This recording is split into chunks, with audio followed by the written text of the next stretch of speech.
To be playing Sega Genesis with bros. Now I'm gaming with some folks on the other side the globe. Used to go through a label if you trying to blow. Now people got more. Welcome to 3 Count Commentaries and your monthly reminder that Impact Wrestling still does exist. It's still there. I don't know why. It's dreadfully Canadian, but it's still there. So Impact Wrestling had a pay-per-view called No Surrender on February 24th, 2023. Not many people talked about it. Not many people talked about it for a good reason. Josh Alexander versus Rich Swann was the main event. Yes, a match who probably wouldn't even make an episode of AEW Rampage ended up being the main event of an Impact show. Impact is, look, not saying that it's all bad. It's not all bad, but they make a lot of bad decisions. And it's pretty clear that Impact couldn't keep a roster if they kidnap people. You know, they could hold folks at gunpoint. They still won't stay in Impact. So there's going to be parts of this that's going to make it hard to smile. I'll tell you that. Impact Wrestling, No Surrender. All right. Let's get into this thing. Now, I didn't know this was going to happen. This show, I watch Impact pretty much every week. But I still forgot that No Surrender was going to be on the 24th. So I actually did not watch all of the previous day's Impact. So I'm kind of going into this not really knowing a lot, or not even remembering a lot about what's going into the show. So what reminded me that this show happened? Well, for starters, the pre-show just happened to pop on the screen. You know, I was on YouTube, yada, yada, yada. I'm like, pre-show. And I look at this, and it's Deonna Purrazzo versus Giselle Shaw. And I just like, okay, do I want to watch this? And I said, no, I don't want to watch this. Thankfully, it was like in the middle of the match anyway, and it was pretty much over. Savannah Evans is now aligning herself with Giselle Shaw, and Giselle Shaw wins. Okay, I don't know where Tasha Steelz went. I don't remember. I honestly don't remember where Tasha Steelz went. I don't commit a lot of Impact to memory. You know, there's some things about Impact that I do remember. This isn't one of them. All right. Second match I did actually watch. Speedball Mike Bailey versus Jonathan Gresham. I didn't know this was the pre-show. That these guys were going to be on the pre-show, I should say. I thought this was on the actual card, because I did hear that this match was going to occur, but I thought it was going to be on the actual card. Instead, it was bumped to the pre-show. It was a match with no heat. It was a work rate match with low stakes. In fact, no stakes. The winner got nothing. Loser lost nothing. Jonathan Gresham won the match. I don't know what the point of this was, but I will say this. Look, Mike Bailey sucks. I dislike Mike Bailey. He's one of the most incredibly boring guys. He's one of the most boring dudes on the entire internet. He has bland work rate matches. I know somebody kicked him at a GCW show. That was uncalled for. Please do not kick the wrestlers. GCW, they don't have barricades or anything like that at their shows, because they usually have them in, like, I don't know, flea markets. So you can actually make contact with the wrestlers sometimes. They move you around quite often when they're about to do stuff. I've been to a couple of GCW shows. They're fun to attend. They're not that fun to actually watch on TV, but they're actually fun to attend. And somebody kicked Mike Bailey while he was down. A fan kicked him. It was ridiculous. But I don't condone that. I don't condone kicking Mike Bailey. He's not that bad. Kick Natalia or something. No, don't even kick Natalia. Don't kick wrestlers. Please don't do that. Anyway, Mike Bailey has a match with Jonathan Gresham. It was a fine work rate match. Again, low stakes, no stakes. Putting it on the pre-show actually was like, okay, maybe I'll actually watch this show. All right, maybe I'll watch the show. So I do some magic, you know, let's say some Wizarding World, and I find the No Surrender, and I ended up watching it.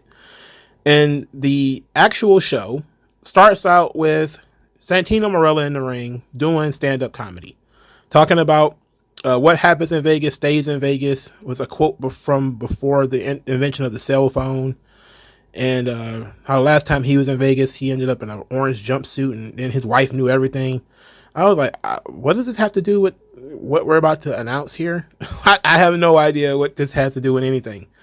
In any event, he invited Kazarian out And I was like, okay, Kazarian's coming out here. He about to cut a promo or something. Nope, he about to wrestle some guy named Khan. Now, Khan, when I saw him, I was like, oh, this is the guy from the Ascension. You know, I don't remember which one it was. I think it was Victor from the Ascension. He's massive. He's still a very big guy. Huge dude. He's a part of this stable called The Design. Now, I do know about this. I have been following this. So Cody Deaner took over after he murdered Eric Young. You know, he stabbed Eric Young and killed him. And he took over the stable, which used to be called Violence by Design. Now it's just called The Design. And all of the other members of Violence by Design are apparently gone because Eric Young is gone. Rhino left the group to rejoin Heath in the tag team division. And the big cowboy guy, unfortunately, got cancer. Big ups to the big cowboy guy, whose name I'm struggling to remember right now. But at that point, Cody Deaner stabbed and murdered Eric Young and took over the group. Now the group is called The Design. At this point, The Design is now Cody Deaner, who sucks. He absolutely sucks. I mean, this Cody Deaner has been a guy who's been a comedic jobber in Impact for several years. I'm talking at least since like 2017. It's been like 5 years of this guy being sort of a comedic jobber type hillbilly character. And now all of a sudden I'm supposed to think he's like some kind of devious criminal mastermind. Come on, you can't do that. It doesn't work that way. It doesn't work that way. Just because I know it's fiction doesn't mean it works this way. All right. Just like when Eric Young tried to be super tough, at least he left and came back as a psycho. You know, when Eric Young was supposed to be the world champion, I still remember him being the guy who was scared of fireworks. You have to do something to change the character significantly in the eyes of people before you start doing things like, oh, we're going to make this guy the world champion. It's like, why? You know, this is the guy I saw scared of fireworks. This is the guy I remember doing a love angle with ODB. And now all of a sudden he's supposed to be some kind of murderous Bond villain. No, he fucking sucks. He's garbage. Anyway, moving on. They have been embroiled in a feud with Sami Callihan. They beat him down. Now he wants to be a member of the group, but it's pretty clear that he's just, you know, involved with The Design to take him down from the inside. And they shaved his head and all kinds of stuff. So he's trying to do basically being an initiate into The Design. And Callihan and Deaner are in the corner of Khan as he wrestles Kazarian. Now, the reason why he's wrestling Kazarian, I don't know. I honestly, legit don't know. This match is just happening. Maybe somebody in the comment section or somewhere can explain to me why this match is occurring. But Kazarian's just returned. And this is what they got for him. Anyway, they tell the decent story of Khan just being a big, massive wall of muscle by Kazarian not really being able to do too much with him. Punching him, kicking him, none of that stuff seemed to matter. So they haven't Khan walk through it. So at least they're telling the most basic story, which is, you know, something AEW probably wouldn't even do. And yet Kazarian still manages to win when Sami Callihan hits Khan with a chair by mistake. Of course, coming out of the match, the story is we don't know whether Sami Callihan is legitimately trying to be a member of The Design or whether he's, sabotaging the group. So since we don't know, it becomes questionable. Did he hit Khan accidentally and he was trying to hit Kazarian, or did he really hit Khan on purpose as a way of forcing Khan to lose? Now, during the commentary, they talked about Khan. This is the first pay-per-view match he's ever had, and that is supposed to be a big plus to The Design. As a group, they got Khan, who was this big, huge guy with all of this potential. He's never worked on pay-per-view before, and it's through Deaner that brought him to pay-per-view. And I was like, well, you know what? I guess that's not good enough for me, but I don't know, man. I'm not really a regular Impact guy. All right, so let's talk about this absolutely pathetic Fatal 4-Way. Now, Brian Myers, he's doing a backstage promo. He's talking about how Joe Hendry has humiliated his best friend, Matt Cardona. Matt Cardona has not been seen in Impact since he lost to Joe Hendry. He hopes that Moose embarrasses and humiliates Joe Hendry tonight. But he is focused on being the number one contender for the world title. And it was at this point that I realized that I might have skipped more than one episode of Impact, because I'm like, I saw the spread of opponents here and was like, there's no way. There's no way I remember any of this. So what ends up happening is Brian Myers is one of the opponents. Another one is Steve Macklin. Steve Macklin cuts a promo on Rich Swann. As Rich Swann is back there shucking and jiving, talking about getting his mojo back in 2 years, and finally, I shouldn't have said shucking and jiving, I'm sorry. He's doing something. He's talking about finally getting his rematch that he lost to Kenny Omega, and he hadn't had a rematch, so he's finally going to get it 2 years later. And Macklin comes in, says that he hopes Swann wins because he's beat Swann before, so he wants to beat Swann for the world title. And Rich Swann tells him to focus on becoming the number one contender. And I was like, pardon me? And then I see the people that are in this match to be the number one contender. The number one contender's fatal four-way match is the fourth match on the card. The number one contender, the winner will get a match at Rebellion, a future Impact pay-per-view. And the competitors are Brian Myers, which is already bad enough. Brian Myers is awful. He's a different kind of boring. You know, he's vanilla ice cream with no vanilla. Heath, who is, I mean, literally just Heath. Just that guy. He exists. He still exists. Oh, baby. I can't believe they still have him on the contract. PCO, who is legit near 60. I mean, all credit to the guy for taking all of the bumps that he's been taking. But the guy is 60. All right. He's literally 60. He's a bump machine because he can't do much else. And Steve Macklin. So it's Steve Macklin versus Brian Myers versus PCO versus Heath. This match was awful. All right. It was awful. I did not care about any of these people. There was no, hey, this guy's got potential, so maybe. Of that, I guess you could say Steve Macklin is the only one in this match that has potential. And that's because one of these guys is 60. One of them is and two other ones are WWE job guys. And this is your spread of number one contenders. What on earth is going on here? Whoever booked this show they really should be tied up to that James Bond laser thing and, you know, come up with better ideas before the laser gets to your crotch or we're going to cut you in half. Steve Macklin wins because obviously. So immediately afterwards, I shouldn't say that because Eddie Edwards, who didn't make the show, Eddie Edwards actually interfered and cost PCO the match, even though Heath was the one who got pinned. So then after that match, Trey Miguel comes out. And this made me wish I had watched the previous week, or the previous day's Impact. Because he starts talking about winning a X Division Monsters Ball or whatever. I'm like, I didn't see that. I didn't know nothing about that. Even though I'm pretty sure somebody in my Discord probably tried to tell me about it. Or in the live chat to the live stream told me about it. I really just kind of ignored it. But I'm going to go back and watch it, I promise. All right. But he's talking about not being on the show. That he is the X Division champion. Like, did they forget? Then he said, would they forget if it was AJ Styles, if it was Samoa Joe, if it was Chris Sabin, would they forget? I thought he was going to go the racial angle with it. But he says he's a generational champion. And he's going to be, this is about his legacy and all this kind of stuff. Then for some reason he wandered over there talking about, he can beat anybody. He can even beat PCO.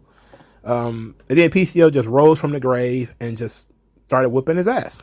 And I was like, I really don't care to see Trey Miguel wrestle PCO. I really don't care to see that. Trey Miguel, since they turned him heel, I was less interested in this show. He's not a bad promo though. He's not a terrible promo. I'll say that. But I don't know about this heel thing. Yeah, I guess that they had to do something to make him interesting, and it helps. But I don't know. I don't think I would have turned him heel. It seems a little weird to me. But Brian Myers being, in your top 4 contenders, it's a joke. It's absolutely laughable. Speaking of laughable, the third match on the show was Moose versus Joe Hendry. Oh shit, I forgot the second match on the show. That's speaking of forgettable. The Hex versus the Death Dolls. So the Hex are the former NWA women's tag team champions. It's Allison Kay and Marty Bell, both of which who had worked in Impact before. And the Death Dolls are Taya Valkyrie and Jessica. And Rosemary is in their corner. So the storyline going into this match is that Father James Mitchell has reappeared, and Rosemary's dark father, who I'm guessing is supposed to be Satan, Lucifer, the devil, Beelzebub, or whatever you want to call him, is unhappy. He feels that Rosemary owes him a debt for her success. So since she has yet to pay her debt, Father James Mitchell is sent by Beelzebub, Lucifer, Satan, whatever. And through them, he places a hex on the Death Dolls. And the hex, of course, being Allison Kay and Marty Bell. Now, Allison Kay and Marty Bell do not look like demons. They're not dressed like demons. They look like two women wrestlers. So, they didn't really even get in gimmick. You would think if you're supposed to be like sent from hell or whatever, you would at least face paint, spikes, leather, something to kind of go overboard. But no, that's not what they did. And then it makes sense that it's not what they did because they lost. The Death Dolls win. So the Hex came in just to do a job. Now, Allison Kay. Let's talk about Allison Kay for a moment. She was former Knockout champion. That seemed to be almost a lifetime ago, though. She's kind of been a journeyman ever since, and that's just kind of how it is. I don't hate Allison Kay. I really don't. She was actually not terrible here. But I will say that ever since I saw her cosplaying as Peggy Bundy on Twitter, I can't get that out of my head.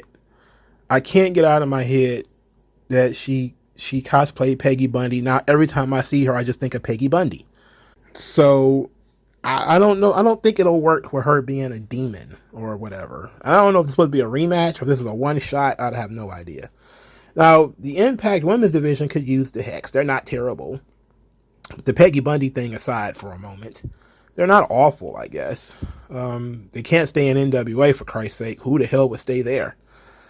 I mean, honestly, if we're looking at wrestling like a building, WWE and AEW by definition are the top floors. Then maybe you have some middle floors, your I guess your GCWs, MLWs, that kind of stuff will be on your middle to lower floors. Then you get to Impact. Impact is like first floor pro wrestling.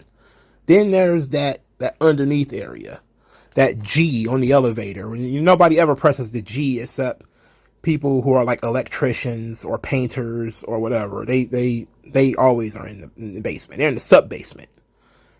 That's where the security team, they're in a cubby hole somewhere eating potato chips, watching the cameras and everything. That's where NWA is. In an empty office in the back near a morgue in a hospital or something like that. Just away from everybody else, just in a corner. Who wants to be over there for the rest of their life? So the Hex finally escapes that just to do a job on Impact. And she dressed like Peggy Bundy. I'm never going to get over that. It was very weird. And it was weird mostly because it fit. That's why it was so weird. Now to the third match on the show. Moose versus Joe Hendry. So, this is going to be a dot combat match, which means for the Digital Media Championship. So, I hate this Digital Media belt. It's so stupid, it's pointless. But this thing, dot combat, it means that these weapons are electronic in nature. So there was like old PlayStations, there was remote controlled cars, a virtual reality headset. Now let's talk about this virtual reality headset for a moment. So at one point in the match, Joe Hendry puts the virtual reality headset on the head of Moose. And Moose starts dancing because something he sees in the virtual reality headset he's really enjoying. It's played on the screen because Joe Hendry hooked up the virtual reality headset to the big screen. It's a club scene with, a bunch of white chicks, to be honest, dancing. So Moose is dancing and squeezing butts in the ring. It's dreadfully goofy. Positively one of the goofiest things that has ever taken place in a wrestling show. And then the Moose mockery song of him getting rejected from football starts to play.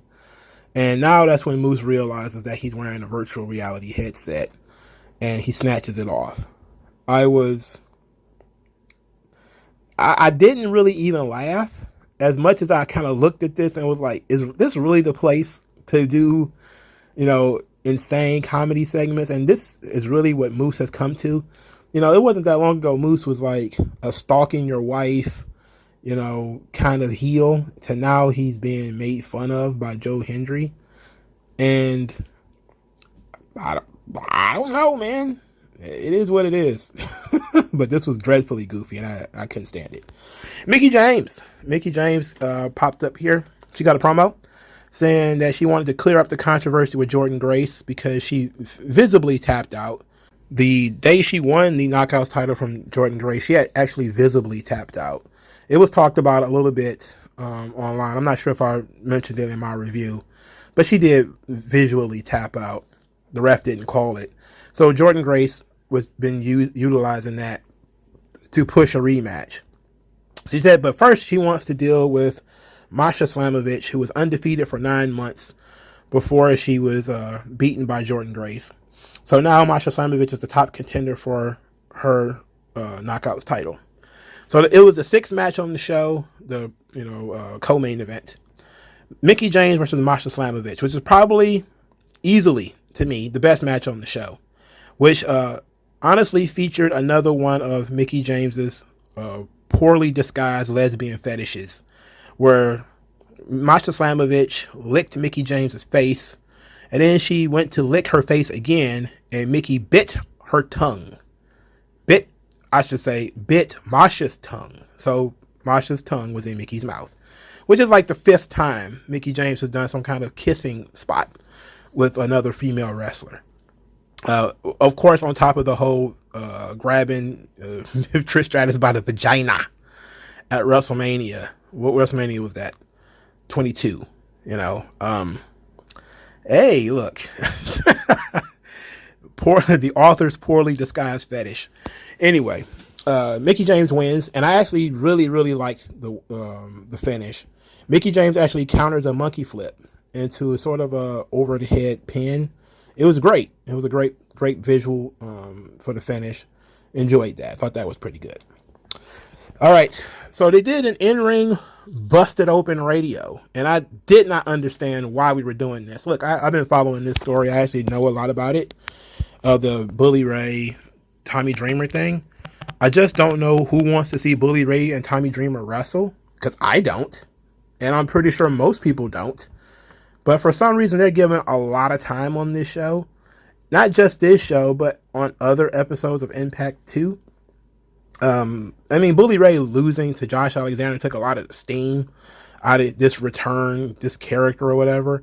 So I don't understand where we're going with this. But they're going to have a live busted open radio where Bully Ray, Dave LaGreca, and Tommy Dreamer. So I'm going to try to cut through this as much as possible because, I don't want to dictate more time to these people than they already get.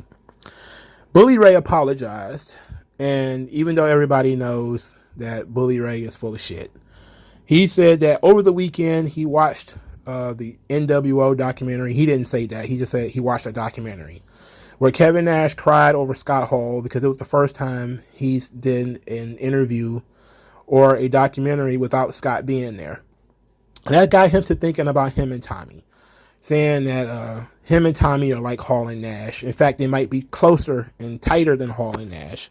And that life is too short. They would be at each other's funerals. He'd probably throw out his back carrying Tommy Dreamer's casket, yada, yada, yada. Which I thought was very good. This was excellent. Tommy Dreamer did not accept the apology at first, thought it was a joke, said that they're way beyond apologies. But then after Bully Ray's heartfelt, hey, we're tighter than Nash and Hall, and, life is too short, and I don't want to do this forever, and, we know that we'll eventually make this thing right. Tommy Dreamer said, look, okay, I don't want to shake your hand. I don't want to hug. I don't want anything to do with anybody like you, to a degree. That's what he said. Then Bully Ray, of course, threw coffee in Tommy Dreamer's face and got very upset that he said somebody like him or something to that degree. And then he hit him with a stool. So that was just a thing. So all of this was basically another ploy of Bully Ray to show that Tommy Dreamer is naive and Tommy Dreamer will never, ever, ever stop being a mark for him.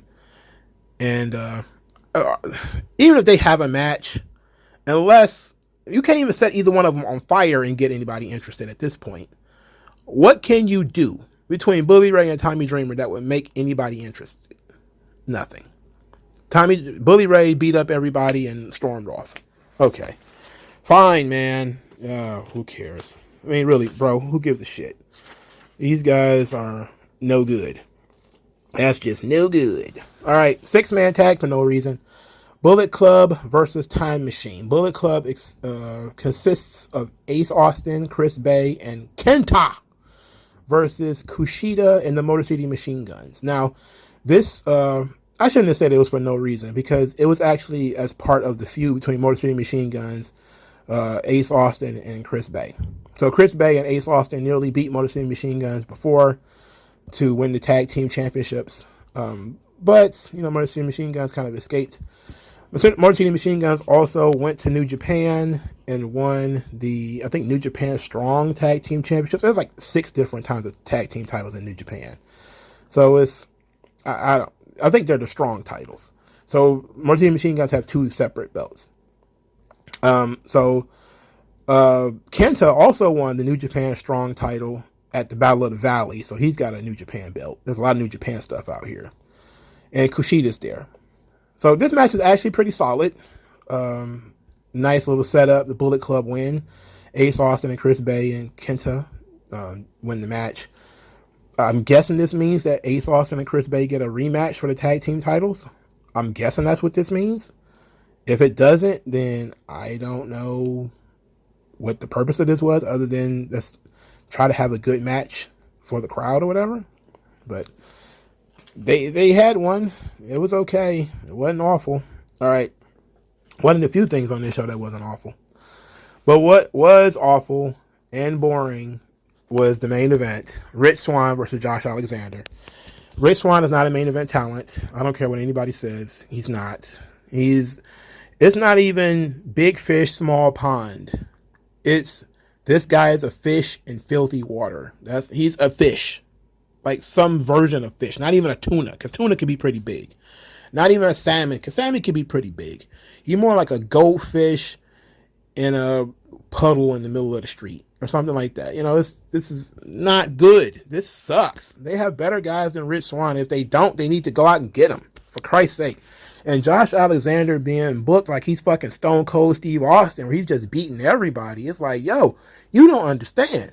This guy is killing Impact.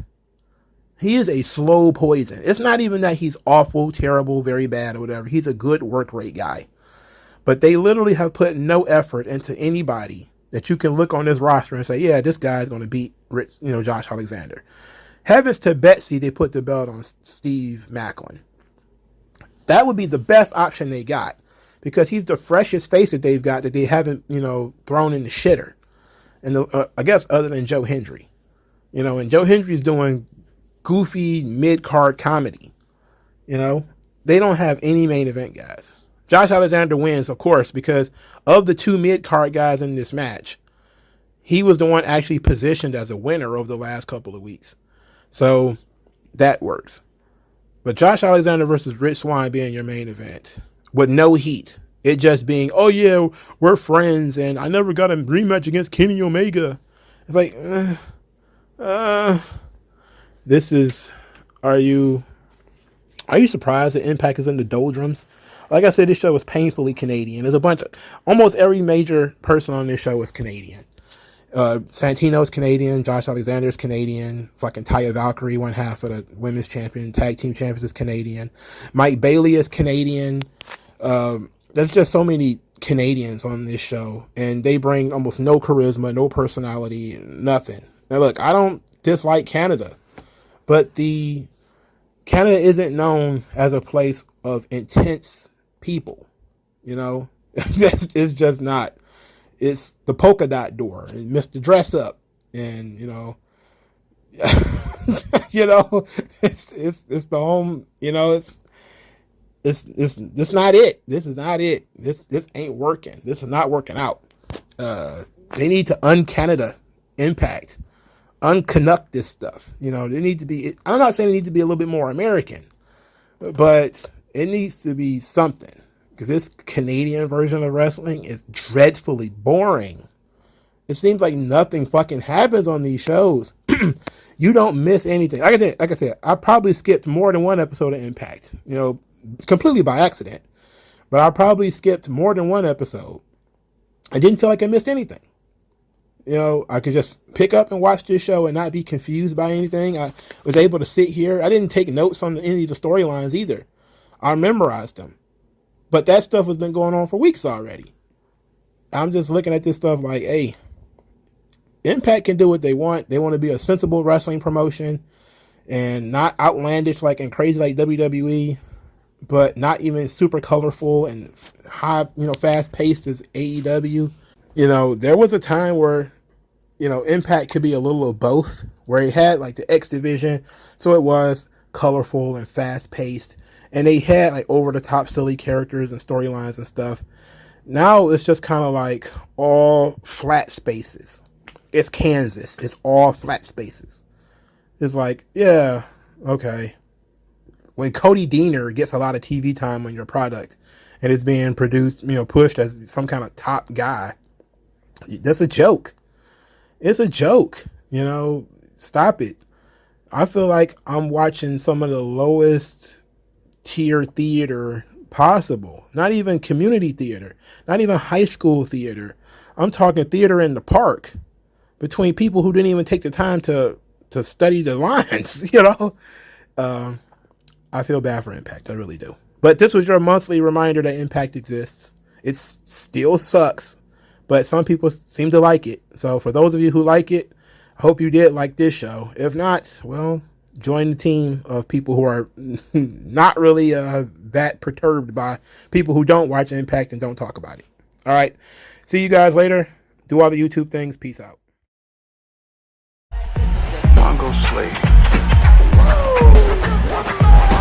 Best house I ever drew, Daddy.